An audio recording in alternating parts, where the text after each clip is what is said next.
On ne peut reprocher à l'opposition de faire des propositions visant l'organisation d'élections justes, équitables et apaisées. Veut-on tirer le meilleur parti du savoir-faire de chacun? Il faut clarifier les missions. Veut-on responsabiliser les acteurs? Il faut spécifier leurs tâches. L'opposition s'est exprimée à bon droit. On peut tout lui reprocher, mais on ne peut lui dénier le droit de se prononcer sur les affaires de la cité. Encore moins de faire des propositions visant l'organisation d'élections justes, équitables et apaisées.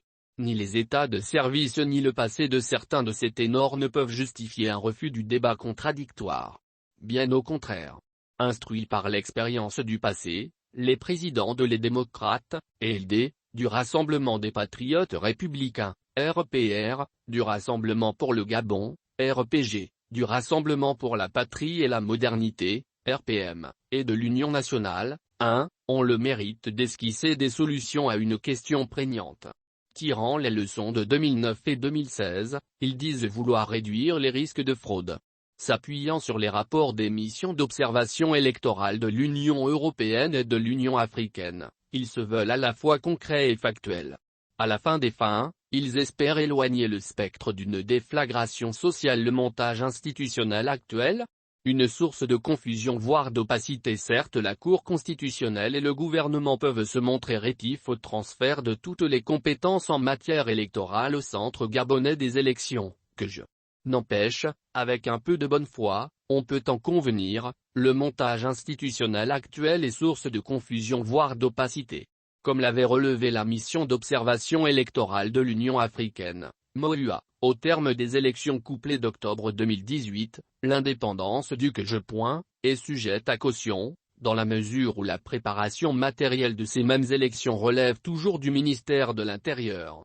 Selon les dispositions de l'ordonnance N-00004/PR/2018 du 26 janvier 2018, le ministère de l'Intérieur est notamment chargé de l'enrôlement, de la confection de la liste électorale, de la distribution des cartes d'électeurs, du convoyage, de la logistique et de la détermination des centres et bureaux de vote.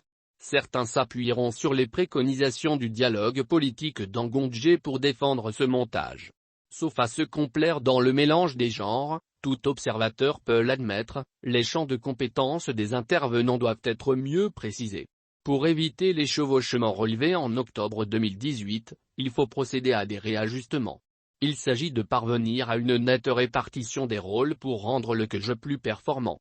Veut-on tirer le meilleur parti du savoir-faire de chacun? Il faut clarifier les missions.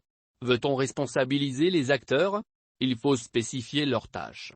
Échaudés par les violences multiformes consécutives aux événements douloureux survenus avant, pendant et après l'élection présidentielle du 27 août 2016, le pouvoir politique avait pris acte de l'échec de la Commission électorale nationale autonome et permanente, CENAP, décidant de la saborder.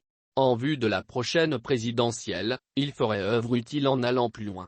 S'assurer de l'acceptabilité sociale des résultats. Pour construire un climat de confiance, il faut réfléchir à un système électoral alliant transparence et professionnalisme. Eu égard aux enseignements du passé, il semble irresponsable d'épiloguer sur les prérogatives de l'administration centrale. Pour s'assurer de l'acceptabilité sociale des résultats, il faut construire un mécanisme légitime. Juridique ou institutionnel, les réformes doivent résulter d'un processus participatif et inclusif. De même, elles doivent être conduites dans un esprit de responsabilité.